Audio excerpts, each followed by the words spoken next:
We know that about 57% of US families are avid podcast listeners. So over half of our nation are podcast listeners.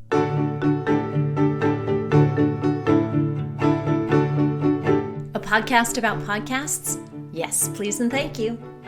If you're a writer, you may have wondered if podcasting is a way you could expand your reach and get your words out into the world. Maybe you've seen other writers pivot to podcasting and you've wondered, what's the attraction? Whether you're exploring putting your words in front of a microphone or you've got a podcast yourself, this episode is for you. Hi, I'm Clarissa Moll and welcome to The Writerly Life, brought to you by Hope Writers, the most encouraging place on the internet for writers to make progress.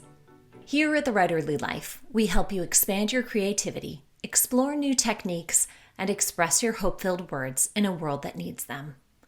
We'll help you learn to balance the art of writing with the business of publishing, and learn to hustle without losing heart.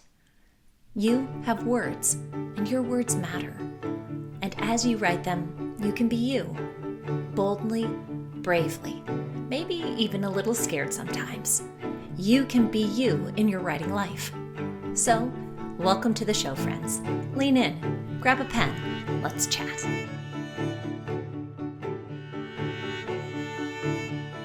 "57% of American families listen to podcasts.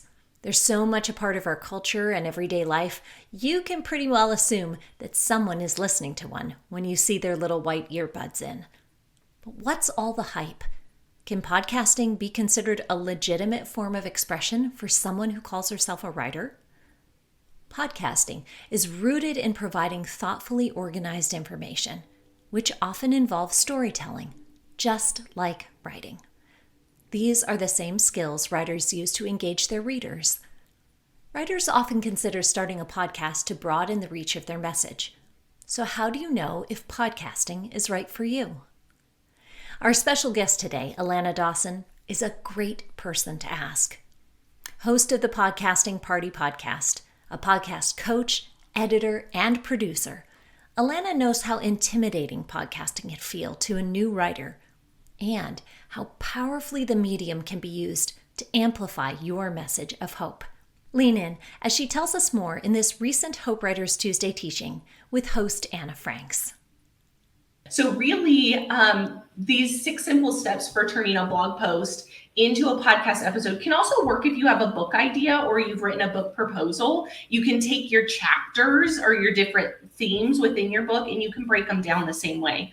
So the first thing you want to do really is you have your introduction to your blog post. This is really where you introduce the topic, right, to your readers. And I'll use readers and listeners probably interchangeably right here. Normally I say audience or listeners because podcasting, but just know when I say that, I mean your readers as well. So you're going to take your introduction and you're going to craft an introduction to your podcast episode. You want it to open and tell them what they can expect in the episode, what you're going to talk about. You're going to give an overview. It's just really simple, very much like your introductory paragraph in your blog post. Okay. It's kind of a teaser, if you will. And many times it's already in your blog post, but you can craft it a little bit differently for your podcast episode.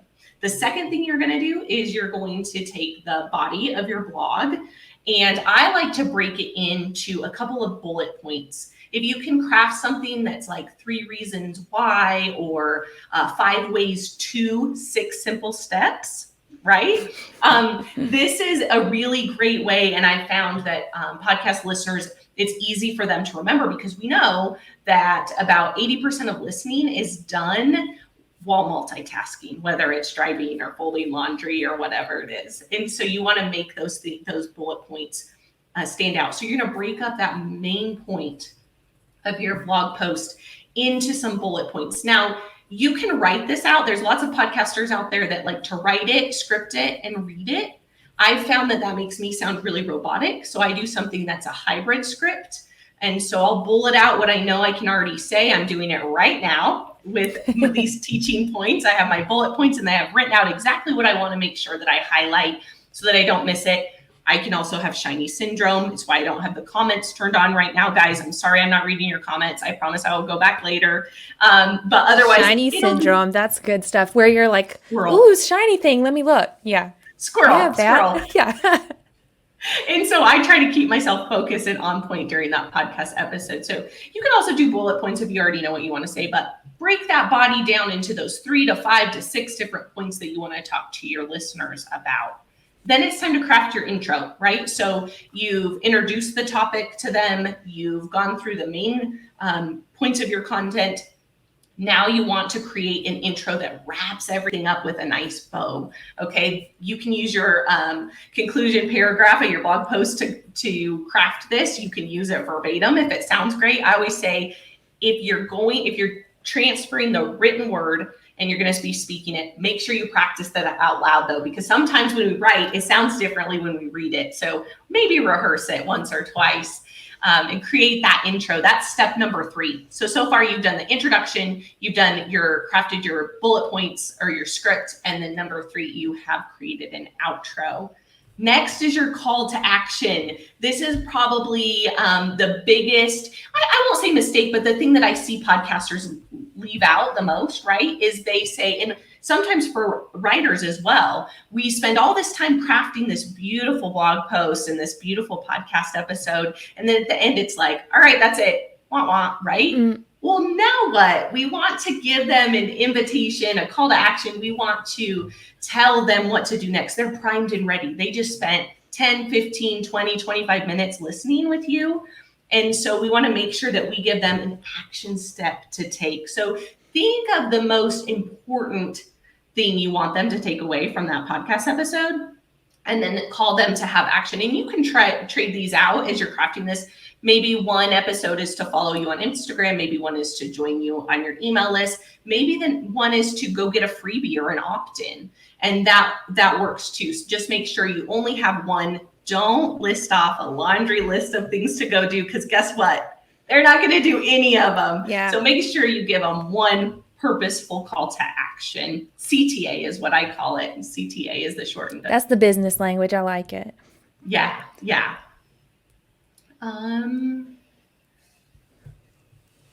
So step number 5. I think you're, 5. Mm-hmm. So we just did 4 call to action was number 4. Number 5. Right.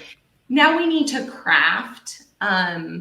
We need to craft some of these links or resources, tools that you mentioned in your episode. Lots of times in a blog post, you're going to reference another writer, or maybe you're going to reference a movie or whatever that tool or resource. You want to compile those, put them all together in something that podcasters call links. So links mentioned in this episode. And what we're going to do there is we are going to, you're going to, sorry, I was reading something over here from tech. Shiny stuff. Trying to do 2 things at once. So you're going to compile that list of links mentioned in your episode, and you want to use that in your show notes. Okay. So just all you need to know for right now is you're just going to compile them into one place. Step number 6. See, I told you really, really simple. We're already to the end. Mm-hmm. Your title, right? Just like the title to your blog post, you want something that's going to really hook your audience and listeners and draw them in, especially new ones. So when they're scrolling on that podcast app and they're thinking about maybe playing your episode, something that's going to grab their attention. And also you can be really strategic in this, and you can choose keywords in the title that people may be searching for and take advantage of SEO or search engine optimization. So there you have it. Congratulations. You just took a blog post and turned it into a podcast episode. I don't think I've ever heard someone break it down so clearly and simply. I love how Alana demystifies podcasting and shows how much producing an episode mirrors the writing process. That sounds like something you could do, doesn't it? Now that you know how to create an episode, how do you know when you're ready to add podcasting to your writing life? If you're a writer who wants to start a podcast, there are a number of things to consider before you begin. We asked author and podcast host Knox McCoy of the Popcast with Knox and Jamie for his top tips for aspiring podcasters. Here's what Knox recommends. Number 1, know your why. The podcasting market has exploded over the last few years, and it's a crowded space. This doesn't mean you shouldn't add your voice, but it does mean you'll need to know your why when you're joining the world of podcasting. You will likely need a secondary platform to gather your audience outside of podcasting. Knowing your why will help you decide what's primary and what's secondary in terms of your platform. If you're already a writer building an audience online, podcasting can be a great secondary addition. If you're new to podcasting and writing altogether, you'll need to consider what your purpose is for the podcast and how you'll build a secondary platform to complement that purpose. Number 2, pick a niche topic. The more niche your topic, the more likely you are to find an audience. Because of the saturated market, broader topics can easily become lost among already established voices. So, how can you approach a familiar topic in a fresh way? What specific spin can you put on a topic to make it unique? Begin by investigating what's already available to listeners. Where does your message or topic intersect with other podcasts? Next, consider how you can produce creative and clever work by choosing a niche in your area of expertise and interest. As a writer, this is a skill you've already developed, so be sure to apply it to podcasting. Number 3, be consistent. If you know your purpose and you've defined your niche, the next step is to look at your content schedule and determine if you can commit to podcasting for a significant period of time. Knox recommends that new podcasters choose a consistent podcasting schedule and stick to it for a full year. Can you commit to a year-long project? If your current schedule doesn't support consistent podcast work, then this may not be the time to launch something new. Inconsistent content frustrates listeners, and it's more difficult to find new listeners than it is to keep the ones you've already established. Pick a schedule that works for you and provide consistent niche content that you can share on multiple platforms. And don't forget to have fun while you're doing it. Whatever niche you write in, you can find your listener through podcasting. As you send your words over the airwaves to listeners, you'll find that your hope-filled message engages just like it does on the page. Podcasting is a great way for you to expand your writing life and reach new audiences with your words. Because they have your voice in their ears, audio provides a unique opportunity to build trust and connection with your readers and listeners.